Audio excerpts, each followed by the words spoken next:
પણ આવતીકાલે કહીશ. તો મને હે ને બપોરે ઓલું કહેવાય ગયું સંજયભાઈ એમના માટે, કેમ કે મારા મનમાં તમે એમ તો નહોતું પણ ક્યારેક ક્યારેક મને. હેલો મારી યુટ્યુબ ફેમિલી, તો કેમ છો બધા? હું ઉમ્મીદ કરું છું કે તમે બધા મજામાં છો અને હું પણ મજામાં છું. તો બધાને હાજર રાખે ભગવાન એવી શુભેચ્છા આપું છું. તો સવારના ગુડ મોર્નિંગ બધાને. અને આજે ને વરસાદ થોડો ઘણો એમ રહી ગયો છે, મતલબ તડકો તો નથી કાઢ્યો પણ થોડો ઘણો એમ વરસાદ રહી ગયો છે. ખુલ્લું વાતાવરણ થોડું ઘણું થઈ ગયું છે. તો મસ્ત મજાના નાહી ધોઈને રેડી થઈ ગયા છે. ઘરનું કામકાજ બધું તો નથી થયું, થોડું ઘણું થઈ ગયું છે. તો ચકલાને ચણ ને એવું બધું નાખી દીધું. જો અવાજ કરે ખાઈ હે તો બધું બહુ એટલે બહુ અવાજ કરે છે. આ તો આપણે ખાવા નાખીને આપણે એમનો કેવાય દેકારો સાંભળવાનો પણ તો અમને ગમે છે, કેમ કે પક્ષીઓનો કલરવ અમાર ભેગું બીજું કોઈ છે નહીં. અડોસ પડોશમાં એ જ અમારા પડોશી સાથીદાર જે કોને એ જ છે બધા. તો એવું કઈક છે. અને કપાસ હવે ફૂલ આવવાની તૈયારી થઈ ગઈ છે. કપાસ વરસાદ રહી જાય ને તો કઈક ફાલ આવે ને ફૂલ ને એવું આવે. બતાવો ખરા. ફૂલ દેખાઈ ગયા, ઘણા ખરા ફૂલ હવે આવે છે. અને તુવારો કઈક આવી છે, આટલી રહી, બીજી બધી બળી ગઈ. વરસાદમાં પાણીમાં ઓલું થઈ ગયું ને, વધારે પાણી પડી ને એમાં બળી ગઈ હે એવું કાક છે. અને બકાલું છે હવે ઉતરવા માંડ્યું ને એવું બધું છે. અને મળીએ થોડીક વાર રહીને, કઈ લગીને હું ઘરનું થોડું ઘણું કામ છે એ કરી નાખું. વાસણ સાફ કરવાના ને એવું, ચા પાણી પીવાઈ ગયા છે કાલ કે તો કરી નાખું. ને કપડાને એવું ધોવાનું એ ધોઈ નાખું. અને થઈ ગયો છે બપોર અને રાંધવાનું ને એવું આપણે રાંધી લીધું છે અત્યારે, કેમ કે આજે હે ને ઝીણા સાંટા આવે છે પણ તોય તે આપણે ચૂલા ઉપર રાંધી લીધું છે. અત્યારે દાળનું શાક બનાવ્યું છે અને રોટલા બનાવ્યા છે, રોટલી બનાવી છે, એવું કંઈક છે. અને ઝીણા સાંટા હજી આવે છે. હવે જમવાનું બાકી છે, જમી લઈએ. અને ફ્રેન્ડ્સ, તમે મને યાદ આવ્યું કે કોઈક કમેન્ટ કરીને એમ કહેતું હતું કે તમારે વ્રત ચાલે, ગૌરી વ્રત ચાલે છે એટલે તમે સાડી પહેરો છો. તો ના, ગૌરી વ્રત તો નથી ચાલતું. જ્યારે લગ્ન નહોતા થયા ને પહેલાં હું કરતી હતી, પણ અત્યારે તો નથી કરતી.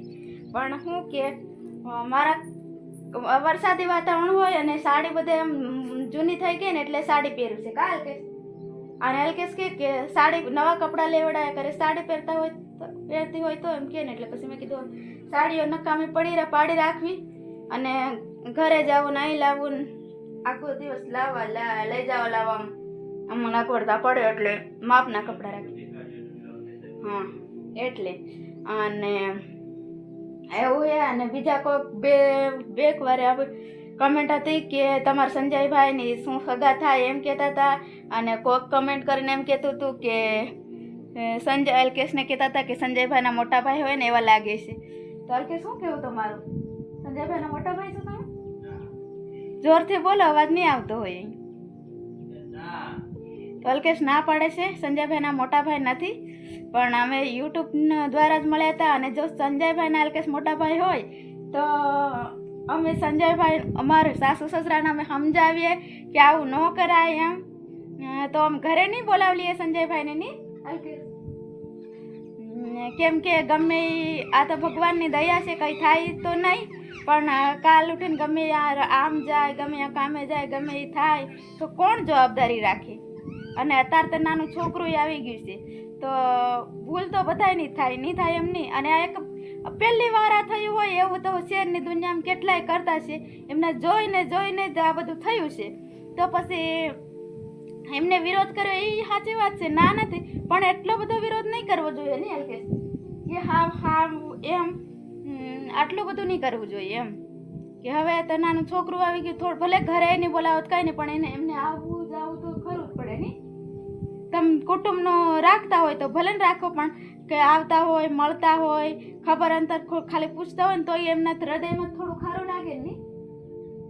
એટલે એટલા બધી નિર્દય નહીં બનાવવાનું. કેવી આમ તો આપણને એમ થાય કેવા મા બાપ આવતા રહેશે કેટલું બધું. અને એમ એકલા સંજયભાઈ એમનો જ વાંક એવું આપણે નહીં વિચારી શકાય. કેમ કે એમાં મા બાપનો પણ થોડો ઘણો ફાળો કહેવાય જ તે. પહેલેથી જો થોડી ઘણી તો એમને ખબર પડી જ હોય, ત્યારથી સમજાવતા તો આટલું બધું નહીં થાય ને, હે? અને અત્યારેથી આ બધું કરાવે તો એમનો પણ વાંક કહેવાય, એકલા સંજયભાઈ એમનો જ વાંક નહીં કહેવાય. મારા મને તો આવું છે, બાકી તમારા મનમાં કેવું છે, તમારા વિચાર પ્રમાણે કેવું હોય તો ખબર નહીં, પણ મારા વિચાર પ્રમાણે એવું કે થોડા ઘણા 20-25% તો મા બાપ પણ એમાં ગુનેગાર કહેવાય જ તે. કેમ કે જેવું આપણે મસ્ત છોકરાને શીખડાવીએ ને એવું જ શીખતા હોય. મારે જો કે છે નથી, પણ તોય હું એમ કહું એમ કે થોડી ઘણી ખબર હોય ત્યારથી થોડાક રોક્યા હોય, નાનો હોય ત્યારથી સમજાવ્યા હોય તો કદાચ નહીં થઈ આવું થઈ શકતું. પણ હવે થઈ ગયું પછી તમે એટલા બધા દબાણ કરો એ સારી વાત નહીં કહેવાય એમ. શું કેવું અલ્કેશ?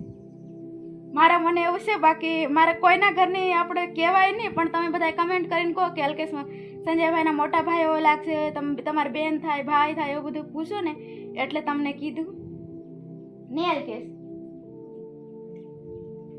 અને જો હું તો એમ જ કે જો એમને નહીં બોલાવે ને તો અમને ઘરની બહાર કાઢી મૂકો. કા ભાઈ તો છોકરા તો બધા હરકા, ભાઈ તો ભાઈ ને ભાઈ તો વાલો હોય કે નહીં, પણ ખબર નહીં આ જમાનો કેવો આવી ગયો, માણસો કેટલા સ્વાર્થી હોય. કોઈક એમાંય વિચારતું હોય એ નહીં આવે તમને ભાગ મળે એવું વિચારતા હોય અમુક ભાઈ, ખબર નહીં. એવું કંઈક છે ફ્રેન્ડ્સ, એટલે હું તમને એવું કહેતી હતી, બાકી તો કાંઈ નહીં. મળીએ પછી થોડીક વાર રહીને. કા હલકેશ?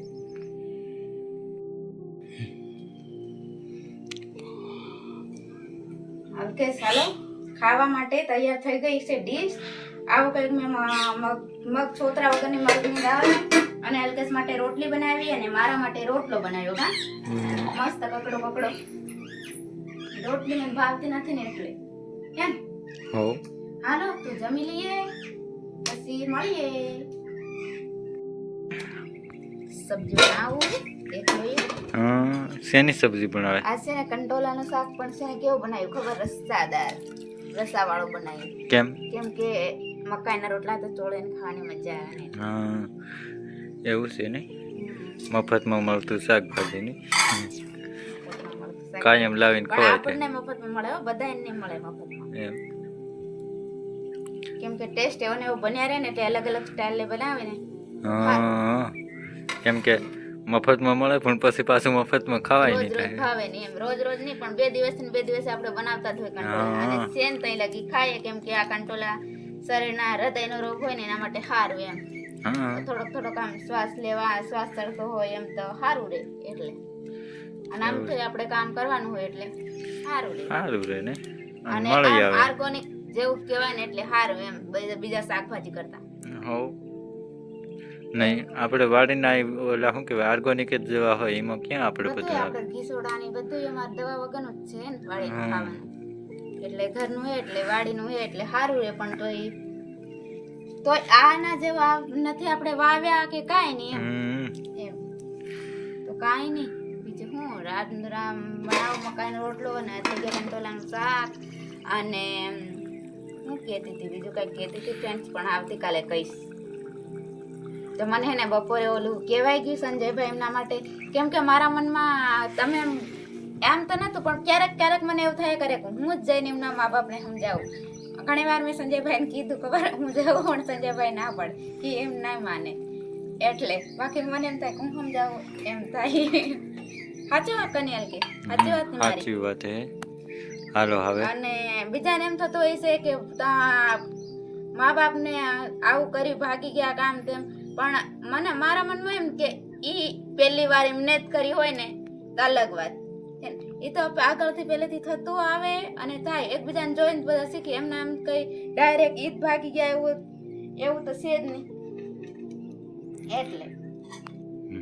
અને એમ હું શું કહું કે તમારું કેવું ખોટું છે સાચું છે તમે કમેન્ટ કરીને કહેજો, અને તમારા મનથી શું કેવું હોય એ પણ કમેન્ટ કરીને કહેજો નહીં. એટલે મારાથી તો બોલાઈ ગયું તો મને શેર કરી દીધી મારા મનની વાત આજે હલકેશ. એટલે એવું કાંઈક છે તો કાંઈ નહીં, આજનો દિવસ કંઈક આવું રહ્યો. અને કાલથી કદાચ વરસાદ રહે તો કંઈક અલગ તમને જોવા મળે કે તમે કામ કરતા કેવું કંઈક હું હાલે. કાલની વાત કાલે મળીએ નેક્સ્ટ વ્લોગમાં. ત્યાં સુધી બધાને જય માતાજી, બધા સ્વસ્થ રહો, મસ્ત રહો, તંદુરસ્ત રહો. વિડીયો ગમે તો લાઈક કરજો, મસ્ત મજાની કમેન્ટ કરી નાખજો અને નવા હોય તો સબસ્ક્રાઈબ કરી નાખજો. મળે નેક્સ્ટ વ્લોગમાં. હમ